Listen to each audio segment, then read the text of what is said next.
Hello, and welcome to another episode of AI in the Classroom Daily. I'm Dan Cogan-Drew, co-founder and chief academic officer here at Newsella. This is a podcast devoted to helping educators make sense of AI without the hype. On today's episode, I speak with Jim Bentley, a 5th and 6th grade teacher in Elk Grove, California, who's entering his 31st year of teaching this year. He views the classroom as a laboratory, a place for curiosity, experimentation, meaningful mistakes, as he puts it. His philosophy was shaped by his parents, who were both teachers who brought project-based learning to life long before it had a name. In our conversation, Jim shares how he's been experimenting with AI in his classroom, from having students use AI image generation as part of a novel study, to leveraging AI tools in a National Geographic ethnobotany project. He reflects on the tension between AI as a productivity tool and as a learning tool, arguing that if AI can satisfy an assignment, the assignment probably wasn't well designed. He also shares candid thoughts on media literacy, healthy skepticism, rubric design, and what it means to do real work, not schoolwork. It's a great episode, and you're in for a treat. Thanks for joining and enjoy. It's great to have you on the show. Welcome. I'm so glad you could find time. I know the school year is just about to begin, so this is a busy time. 24 hours. 24 hours. Yeah. Tomorrow I have students back. So yeah, it's great to be here, Dan. Thanks for having me. Absolutely. I'm excited. This is my 31st year of teaching, and my learning curve is still vertical, because it seems like my job, my profession, my mindset changes with each year, with each group of kids. I love doing what I do, working with kids, being a lead learner, co-learner. So when I think about school, when I think about preparing a room or preparing instruction or thinking about what we're going to do for the year, I think about what's the purpose of school. And really for me, it's a laboratory setting. It's a place where kids can experiment with ideas and concepts and try skills and hopefully make a lot of really good mistakes and grow from them. And I think a school needs to encourage that opportunity, not just to cover and march through content, but to invite kids to be curious, which is my all-time favorite curiosity. That's my all-time favorite character trait, curiosity. Just magical, what people can experience when they're curious and feel awe. So school should be fun. It should be a place where you think and try things. I love that vision. School is a laboratory, a place to make mistakes. And I know this year you've told me that you're moving into a new grade. In your 31st year, you'll be teaching a new. Yeah. I'm heading back to 6th grade. So when I first started teaching back in 1996, I started in the 8th grade science class, and I taught 8th grade for a little while. And then I moved to 7th grade and was teaching science and math and taught that for a little while. And then I moved to 6th grade and taught science, math, and then went into a self-contained room. And then 5th grade, I've bounced between 5th and 6th grade, but I've never really been able to pick one subject or one grade level that I love the most, because each level, each content area, each iteration of what a kid is a year older, it changes. And it's fun to explore with them. So upper grades, I think especially, are my comfort zone. I can be a professional uncle to kids in K2, but boy, to try and teach them, that would be that would be a challenge. But, professional uncle, I love that. Where does your philosophy come from? What are some of the origins of your view of the classroom as a lab, in your own experience as a student or as a teacher, personally, professionally? What do you think has informed that? Yeah, my whole mindset and philosophy of teaching really starts when I was a kid. My mom taught 4th grade for many years. My dad taught 5th grade for many years. And they, back in the late 60s, early 70s, they were doing project-based learning before it was called project-based learning. When my dad and mom would teach California geography or geology, they would literally get parent volunteers. Growing up in the Central Coast of California, invariably somebody would have a horse trailer. They would take their classes to Yosemite National Park for a week, and they'd have walks and talks with rangers. We would see geomorphology in action. Kids would see gravel streams that were washed out from mountains and hills above them. They saw what was the content that they were studying, so they got to experience it. They'd recreate a gold mining camp on my mom's school with gravel, and some of it was painted gold, and it all just seemed natural to me. My dad was a carpenter for many years, so he would do woodworking projects with his students. They would build pump drills that would be able to drill a hole through wood with a nail bit. All these things that my mom and my dad did seemed just really cool and fun and exciting and interesting and thought-provoking and very analog. That was my idea of a teacher. And I was lucky to have some really good teachers along the way in elementary and even in middle school. That was the case, I think, with probably most kids my age. Those kinds of experiences tapered off as you progressed through the grade levels, with one notable exception in high school. Mr. Marone, my physics teacher, there was always something flying, burning, exploding, moving. But I like a classroom where you can do things. And that really shapes what I perceive as my role as a teacher, is getting kids to do things, to explore things, not just to know things. And it sounds your own experience with your parents that it was very normalized that they were getting outside of the classroom, either physically or figuratively expanding the walls of the classroom, thinking about ways that what we're learning or what the class is learning on any given day transfer seems almost self-evident in a lot of what you're describing is happening in a classroom. And to go back to this sort of metaphor of the classroom as a lab and a place to experiment, you and I have been talking about AI, and you've been sharing some of the experiments that you've been running loosely in quotes here with AI. And so I wanted to invite you on the show to talk a little bit about some of the ways that you're using AI yourself as a teacher, ways you're facilitating your students' use, and maybe we'll see ways in which all of this maps back to your philosophy in teaching and your own experience with classrooms. Maybe you just give us an example of something that you've been doing recently or that you're planning to do based on something that you've done, and we talk a little bit about what you've been learning through that. Yeah. Even though I've taught for quite a few years, AI is still a very new tool for me. I know my entry with using AI has been more from like a teaching perspective. So I've used it to generate problem solving scenarios for math, or I've used it recently as we were wrapping up the end of last school year, reading a really highly engaging novel by Kate DiCamillo, Raymie Nightingale.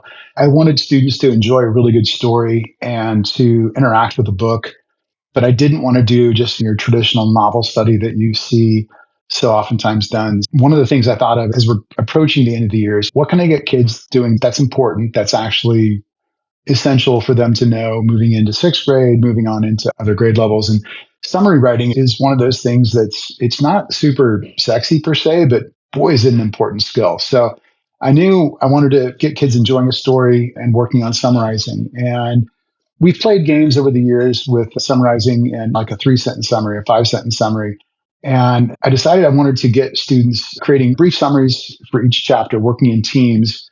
I wanted them to focus on a really powerful quote, just one quote. You only get one quote out of this chapter. And then the AI part that I brought into it that I thought would be fun and engaging, because I had a feeling students would get into this, was I wanted them to write an AI prompt to generate an image that was relevant to both the summary and the quote.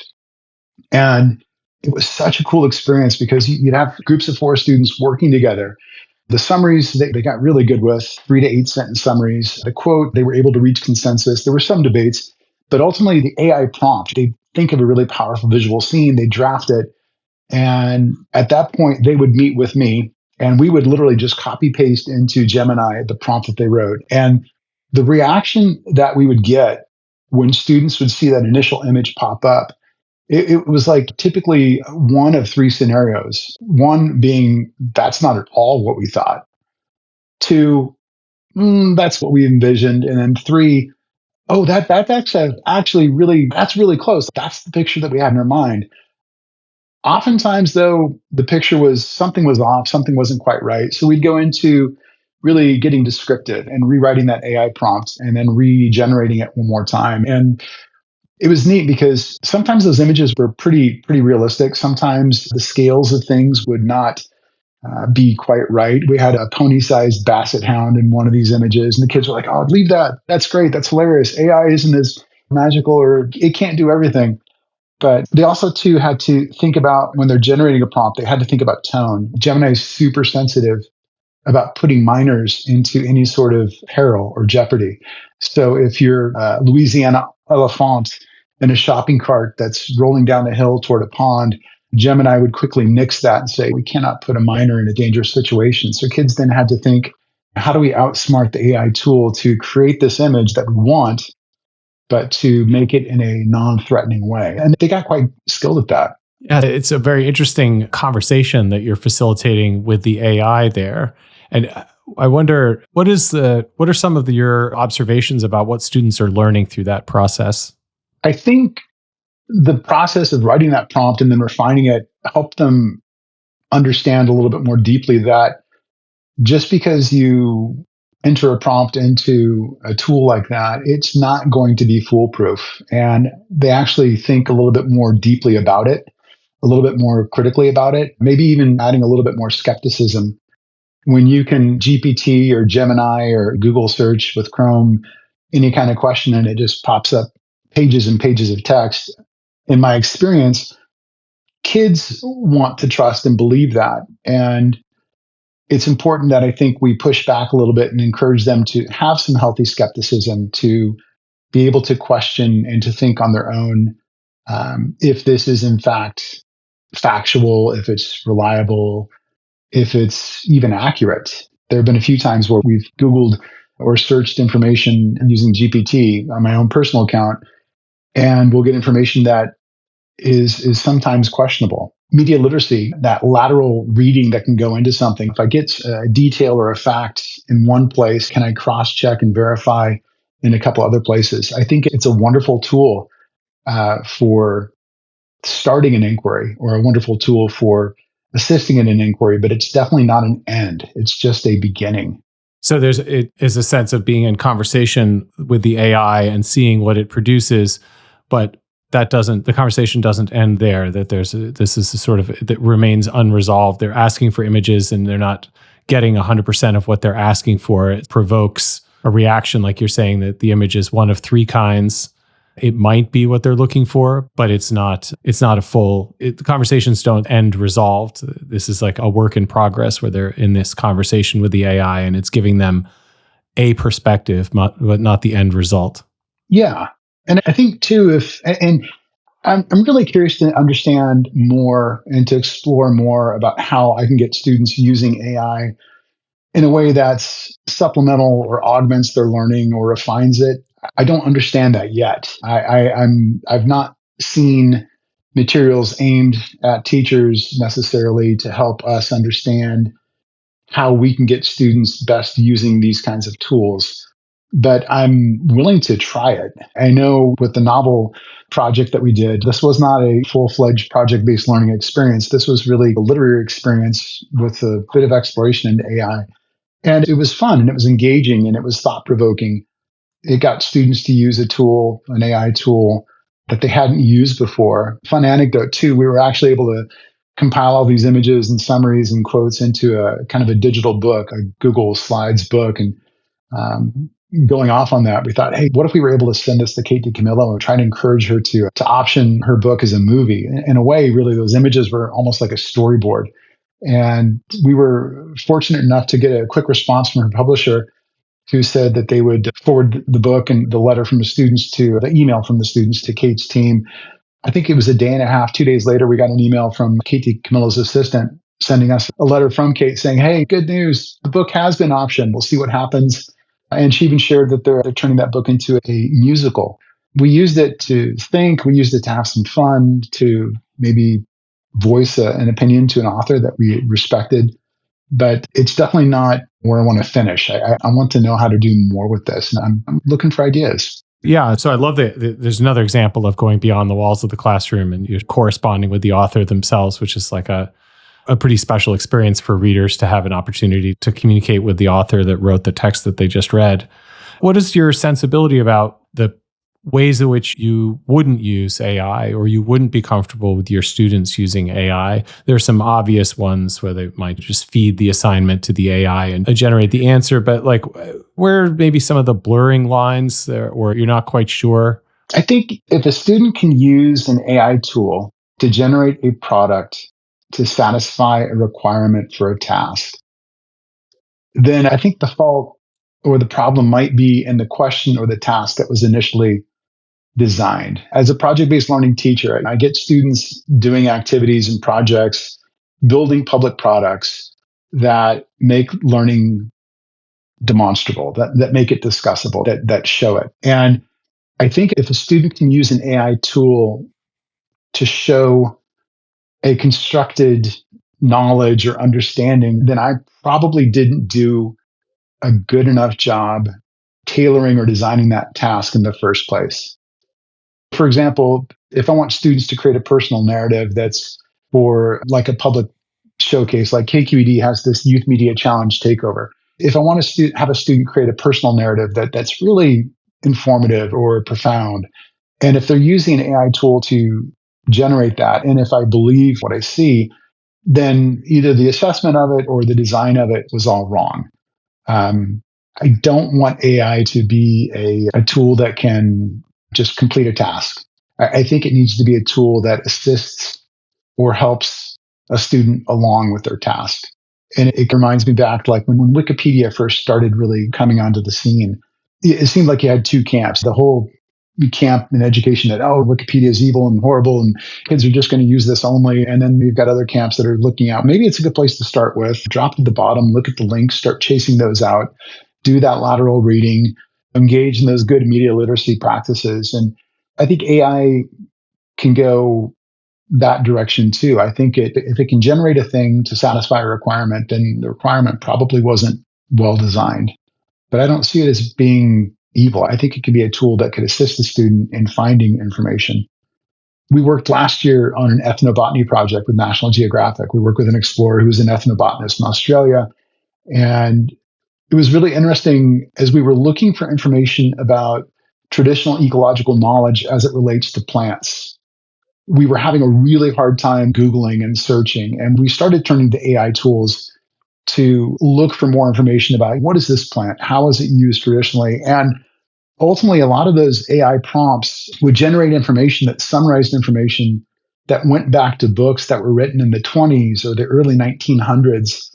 And ultimately, what we were able to deduce was AI, Google produced very little information because there is very little information when it comes to traditional ecological knowledge. We've lost so much of that as a result of colonization and the repression and erasure of Native American cultures. It confirmed for us something that we knew. So it was helpful that way. But it's just fascinating to think how quickly an AI tool can pull together so many different composite resources and do it so seemingly effortlessly. I see that as being a real benefit. It helps me expedite whether I know something or whether we don't know something. Either way, a fast fail sometimes is almost better than a slow win. So you can get, in the case of the ethnobotany project, you can get, let's call it a product, a piece of information that you're trying to generate, or trying to access, try to understand the extent to which certain pieces of information are available. But it's not the same thing as having students interrogate the origins of that information or putting together the story of the project that they're working on. That's a piece of evidence that they might use, and it's an easy way to access it, which is what I'm trying to explore in some of my own research is the difference between the sort of productivity angle that AI often brings. I can get this done for you faster. Mm-hmm. And how that butts up against and the friction it creates with learning, which is not a process that necessarily lends itself to optimization, going faster through the material for the purpose of generating the essays. I need to write 6 essays, Mr. Bentley, this year, and so I'm just going to go get those done this first week of school. So I'll have the rest of the year not to have to write any essays. Doesn't exactly get at the point of writing the essays. Absolutely. My wife works with independent study high school kids, and it's interesting to hear her talking sometimes about how quickly some students will complete a course. Oh, in 1 hour, completed a course. I'm like, oh my gosh, how can that be? It can be because it's been run through an AI tool to generate a response that meets the criteria of a rubric. So, and that kind of reflects me back to if an AI product or if an AI thing can satisfy a rubric, then maybe we should really start questioning our rubrics. Did we design that rubric with intentionality, with the eye of measuring students' output as compared to just any output? Speaking of AI and rubrics, teachers are using AI to generate rubrics along with other lesson plan materials and planning resources. How are you thinking about what sorts of work have you done in that space, and where do you draw lines instinctively around what you would or wouldn't use it to do? That's a great question. I'm a real fan of single point rubrics, and I'm a big fan of basing a rubric off of a specific standard. I actually started teaching pre-standards revolution back in the days when you were given a framework. But I would love to experiment to see what kind of rubrics I can generate, taking maybe a writing standard, a specific writing standard, popping it in and seeing what kind of criteria I could get. That's something I've not done, but that's actually something I want to try. I do know that a rubric needs to look at, or in my own opinion, I think a rubric needs to look at not just a checklist, because a checklist is just, is there evidence of it? But a rubric really ought to look at how well that tool or that strategy or that process or skill was used. I know with PBL Works, we have a training that we do called the high quality work, student high quality work.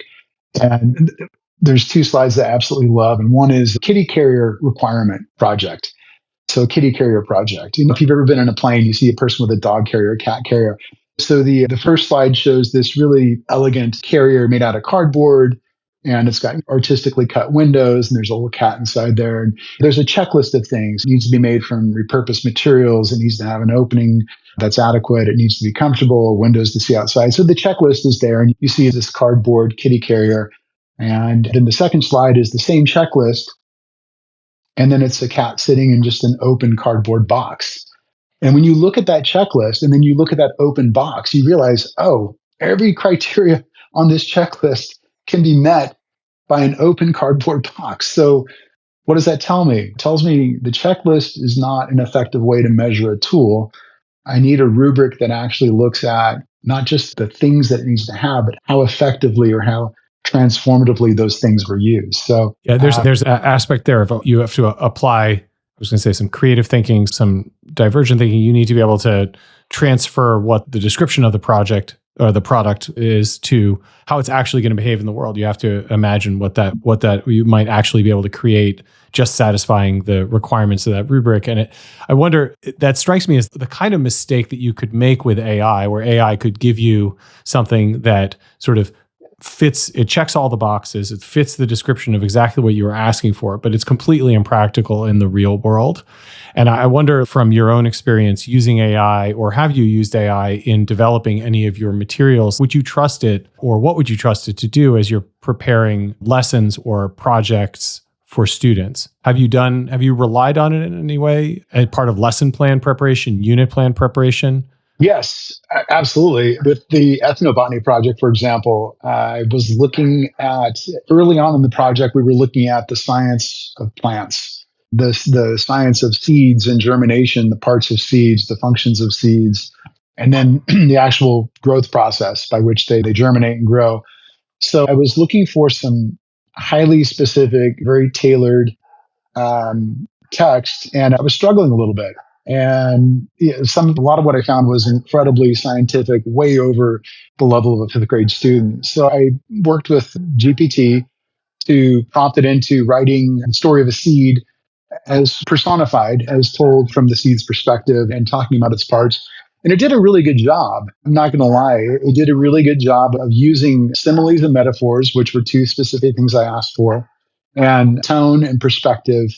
And this seed germinated throughout this text and talked about these parts that helped it grow into a mature plant. So it was really useful that way.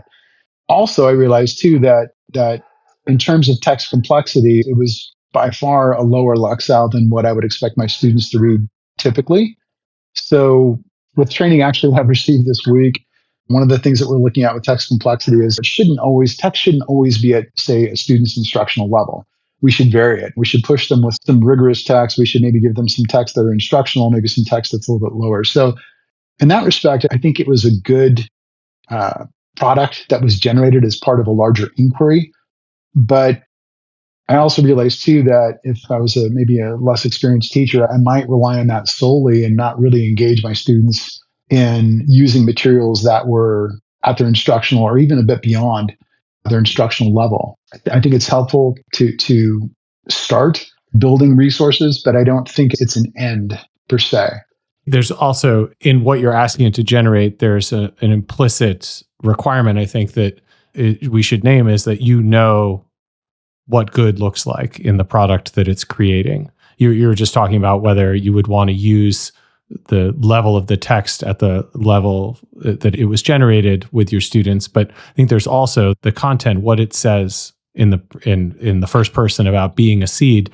You have some background knowledge on seeds and what Absolutely. kind of thing it might say that would cross the line into science fiction and not serve the purpose that you want. And that's something that I worry a great deal about content generation, because it requires a level of expertise that is editorial as well as pedagogical in the creation of that content. And you have that knowledge as someone who's worked in this field and in this space for quite some time. You would know if it generated misleading or incorrect seed perspective, so to speak.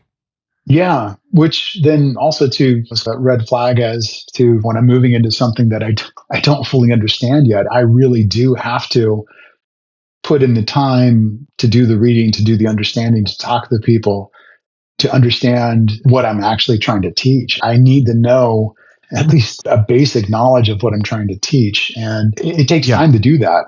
And what you're trying to teach and the content, right? The content of what you're trying to teach. And I think that the example that you gave in the ethnobotany project is a really good one, because as we've been reviewing some of the research published recently about the relationship between LLMs and Wikipedia, and they draw heavily from Wikipedia, but Wikipedia doesn't have equal distributed coverage of all topics. It tends to be it's volunteer written and it goes where the interest is. And so the idea that there would be absences in certain areas of ethnobotany, that stands to reason. There aren't a lot of people spending their Saturday afternoons writing ethnobotany articles. And so where the LLM doesn't have the content, it still gives an answer. And as you say, that answer may be quite dated. It could come from material informing it from 100 years ago. Yeah. But if you didn't know that difference, you might think this was up-to-date current material. It's been really eye-opening to so far with what I've seen generated by AI tools and then cross-checking or cross-referencing with resources. So it's definitely a journey. Yeah. There's a lot more to learn. And it's not boring. It's never a boring task growing those skills, adding to those toolkits. Yeah, absolutely. So we're coming to the end of the journey of this conversation. And what if you could leave us with a recommendation for the audience? Is there some resource that you've been interested in lately, a book you've read, recommendation, podcast, radio program, website, something that you would recommend to listeners as colleagues? I think one of my all-time favorite reads recently, and I'm looking for it. There's a gentleman, a professor out of UC Berkeley that this Dr. Keltner is his name. And he wrote a book called The Science of Awe. The new science of everyday wonder and how it can transform your life. And he's got a colleague that also works with him at UC Berkeley named Scott Shigeoka. And I think as we go deeper into the 21st century, deeper with these AI tools, I don't think that there's an app or a tool or a program or an AI tool that can ever possibly replace the feeling of awe or wonder that a student can experience when they see something or experiencing something that truly invokes that feeling, that tingling feeling down the back of your neck and down your back and deep into your gut, that vagus nerve reaction. I would encourage any teacher to pick up a book that really focuses on curiosity or awe, because it's really a precondition, a prerequisite, an essential ingredient, I think, for learning. And it's not replaceable. It's not something that we can just prompt and generate in a product. It's something that has to be felt. School should be a place of curiosity and wonder. It should be a place of awe. It should be a place to explore ideas. And we have to manage the time and the resources and the opportunities to hopefully promote that. So I want to be curious. My students, I tell them, you'll definitely be confused at times, but you'll never be bored. And I think the highest compliment I ever got from my own teaching was from a student who actually just recently graduated from UC Berkeley as a nuclear science major. Eddie Kenyon, this kid, we did this big, huge project. He said, man, Mr. Bentley, this was really cool. We did like real work, not schoolwork. And that to me I'm getting tingles right now. He experienced awe and curiosity and empowerment as we were doing things in class. So be curious, be empowered, and taste those resources that help build that character trait. That's my recommendation to any teacher, veteran, new, any student. That's a great recommendation, especially knowing school's starting tomorrow, knowing what you're aiming for and what you'll be looking for in the eyes and the minds of your students. Thanks so much for taking some time, Jim. Really appreciate your thoughts and your wisdom. Enjoy the conversation, and we'll talk again soon, I'm sure. Thank you, Dan. Great to see you. Likewise.